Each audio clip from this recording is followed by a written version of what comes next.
দীর্ঘ 4-5 বছর ধরে দেখতাম, প্রত্যেক মাহফিলে দেখছি হে সামনে বসে, আমি বইলেই তারে নজরে পড়তাম। পরে একদিন আমি তারে ডাকছি, ডাইকে আমি বললাম তুমি কি করো?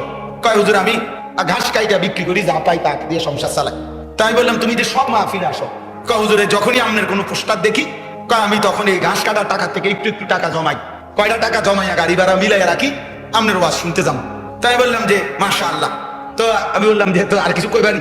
কজন আমার জীবনের একটা স্বপ্ন আছে। আমি বললাম কি স্বপ্ন কও?